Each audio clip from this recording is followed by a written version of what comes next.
Oh, hi there. I didn't see you there. Thanks for coming to another Next Stop with Coolidge Public Library. Today, we're going to go see, guess who? Our Coolidge Police Department. So join us, and we're going to go see all that they can tell us about the police department in Coolidge.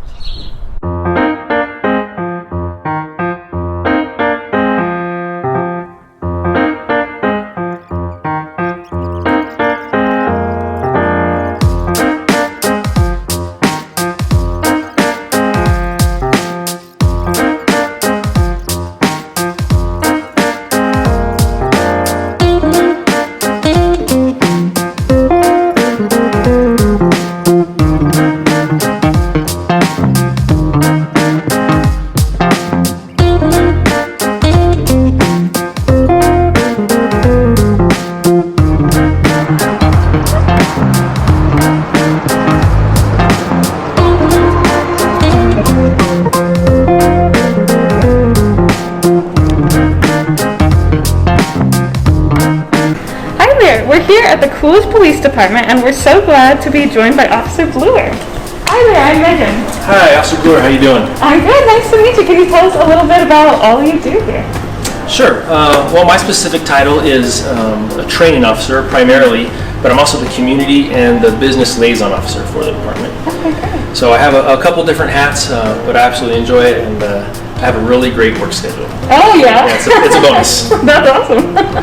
Well, yeah, we want to see everything here that you can show us, so where should we start? Well, we'll go ahead and start right here. Okay. So if you look right here, this is a little bit of the history of the department just on display.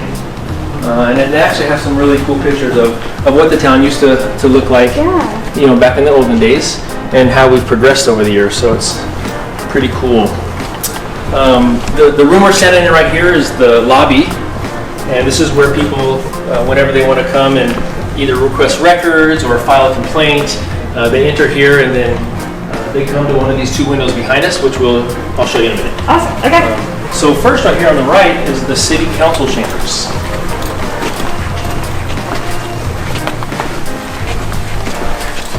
So the city council meets in here twice a month, and they discuss different things pertaining to the city growth and development and the needs. And they make a lot of big decisions on how we can help better the city and better the different departments within the city. So a lot of really important topics are discussed in here, and great group, great council we have here. Mm-hmm. You can see all their nameplates where they sit. Oh, cool. And it actually is televised, I think it's channel 11, if I'm correct, I'm not sure. All right. So next, we're going to come into the training room.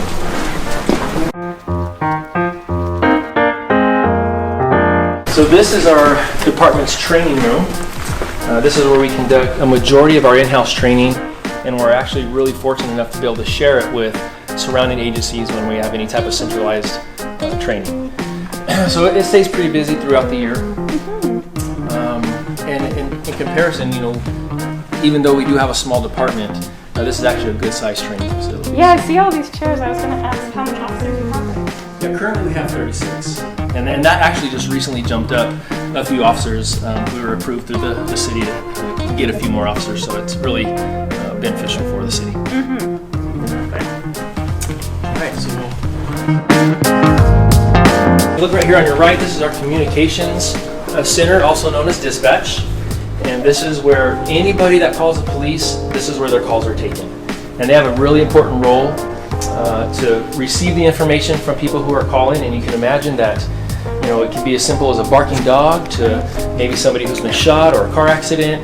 So they have to help, keep the people who are calling calm and get that information and then relay it to officers so we can respond in an appropriate amount of time. So it all starts right here, and it's a really big responsibility. And they do a great job. Calm, cool, and collected. Absolutely. A very special job. And then here on your left, this window is our records division. So everything that we do here at the police department is documented. And so every case and incident, and this is where the public can go and get those records back if they want copies or anything like that.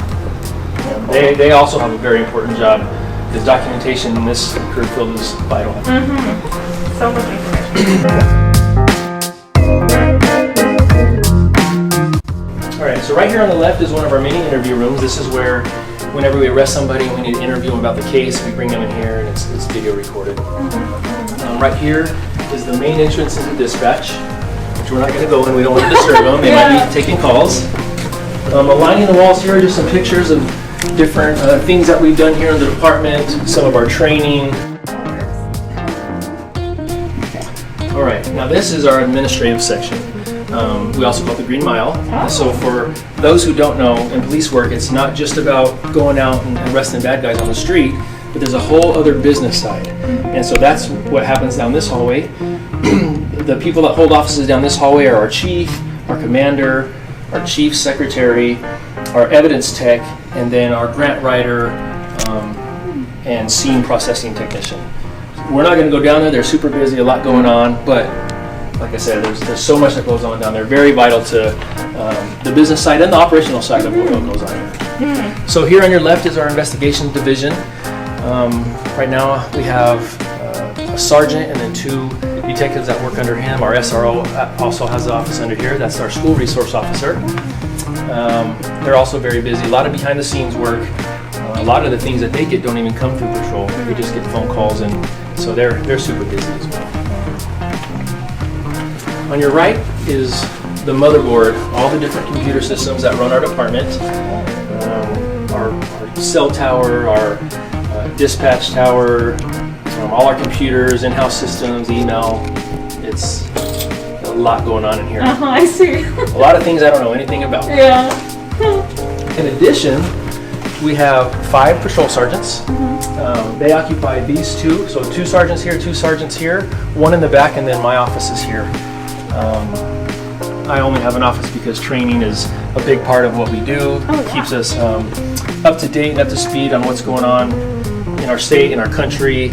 And then we are also held to a standard, and we have to meet certain requirements every year. And so through what we call Arizona Post. And so I work to keep everyone in line and properly trained and whatnot. Yeah. All right. So as the room opens up, this is our officer's room. We also call it our patrol room. This is where the officers come to work on reports, even just some downtime, eat lunch, whatever. It's just kind of a place to go and work on things that we can't do inside of our car, evidence processing and things like that. We all have our own mailboxes, which we like to keep full. And then over here is our evidence room. This is the main room for our evidence tech. She has primary responsibility of this room. She's in charge of it. We're not supposed to go in there. These cabinets right here is where we secure all of our evidence, and then we drop the key off into a box where she has access. It's vital whenever we're processing cases and for prosecuting cases that we have good evidence control, because that literally can make or break a case. And then a room over here on the left it's a briefing room, and the officers also have some storage for all their paperwork and whatnot. All right.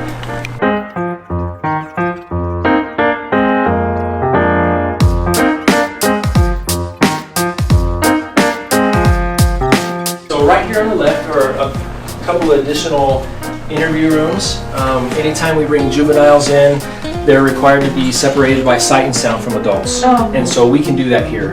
And there's certain requirements on whether they are secured or not. But when they are, we put them in here to keep them away from the adults. So there's a couple windows that you can look inside if you want. It's pretty basic, but it's secure. Right here, these are gun lockers. Anytime we go into a room with someone that we've arrested, we have to secure our weapon, and that just keeps everybody safe. Yeah. So we'll go ahead and go in here. There's nobody in here currently, so I'm not going to secure my weapon. So this is our holding facility. That's a little bit different than a typical jail, because jails, you're able to keep people for a long amount of time, or long periods of time, and you can feed them and give them medical attention and all that. We don't do that here. We hold people no more than 8 hours, and so these are just our different cells. We have a shower, we have a blood draw station. Over here you can see our intox machine for processing DUIs, and then behind you is our fingerprint machine, which is all electronic now. So we've gone away from ink for the most part. This system helps us to get better prints and we'll know right away if they're good or bad, and we can retake them. So. Is this a pretty new system that you have? No, we've actually had it since, well, in the last 12 years that I've been here. Okay. Yeah. It's a lot cleaner for sure. Yeah, that's awesome. And if you want, you can peek inside. It's a basic small little cell. It's made of concrete and steel, and we throw a mattress on there. We bring a blanket if they need one. It's not a fun place to be for anybody. All right.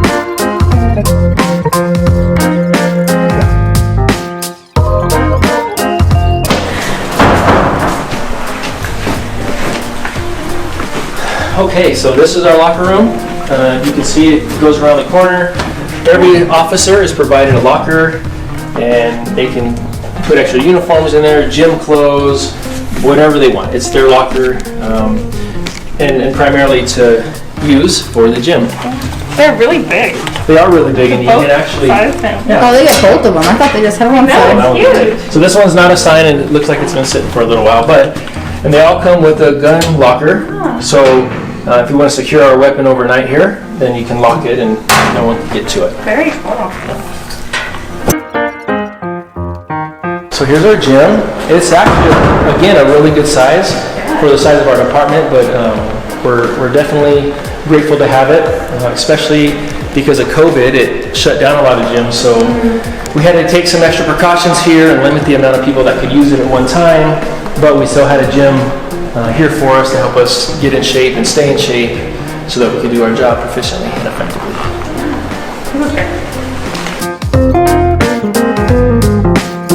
All right, so next we're going to step outside and we're going to show the parking lot where we keep our personal and patrol vehicles.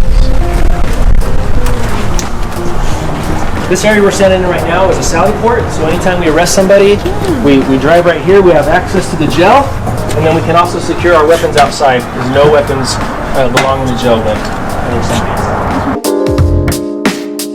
So this is a typical patrol vehicle setup now. This one is actually a traffic unit. You notice the difference between these two cars. Black and white is the typical car. The white one is our traffic enforcement unit. And it has what we call ghost decals. So it's a little bit harder to see until your lights actually hit it, the driver's lights, but it helps us to enforce traffic. So we'll come around here and we'll actually look inside. So this is our traffic cones. We just have a big storage box. This isn't assigned to any particular officer, but normally officers will have all the different gear that they need when we're out there working the street, and then they'll store their bags and whatnot in here as well. It's a pretty good size. And as we come around, this is our prisoner compartment. It's not very comfortable. It's all made of plastic. That helps us to keep any fluids contained, and it makes harder for people who are arrested to hide anything from us. Yep. And then the front here is the officer's compartment. We have all kinds of gadgets if you want to take a peek. We have our radio, microphones, PA systems, our rifles secure in there, our computers, and all the different things. And you can see the lighting package.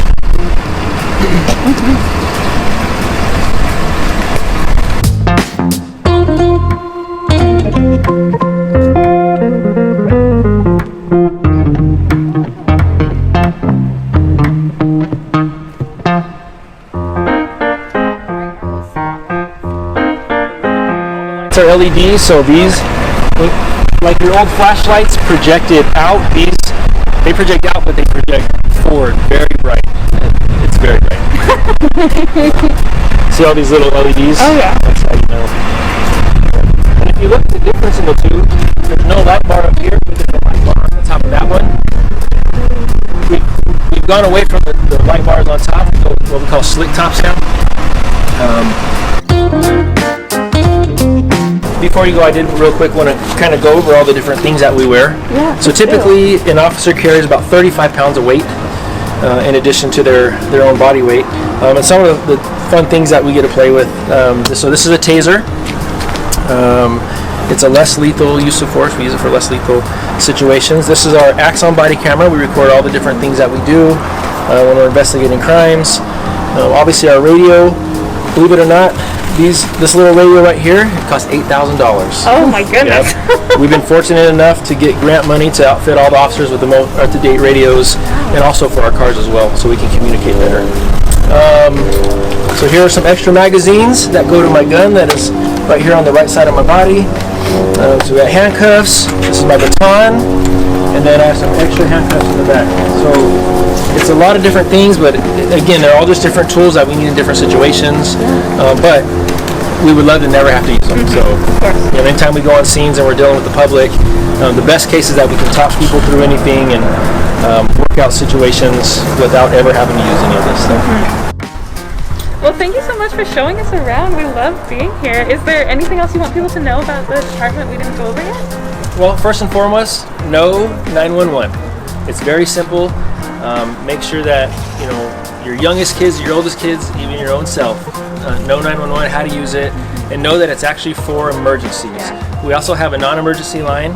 That number is 723-5311. You can call that for your dog barking calls or vehicle disturbing type calls.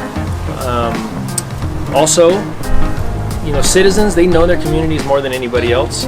So it's important that if you see something in your community that just doesn't sit right with you or seems out of the norm, that you contact your local law enforcement and let us come and investigate, because you just never know. And lastly, I would like everyone to know that we are here to serve our community. So the police, they are your friends. If you see us driving around, wave us down, flag us down. We'd love to engage in conversation. Get to know us. We'd love to get to know you. I think that helps with better community relations, and we all just get to know each other. And as we do that, we're more apt to want to work together to help keep our community safe. And that's what's most important. Oh yeah. Well, it's easy to see that you guys love serving the community, and Absolutely. It's been so much fun to be here, and everyone's so nice. So, yeah, we love our Coolidge Police Department. Thank you guys for tuning in to Next Up, and we'll see you again next month. Bye-bye.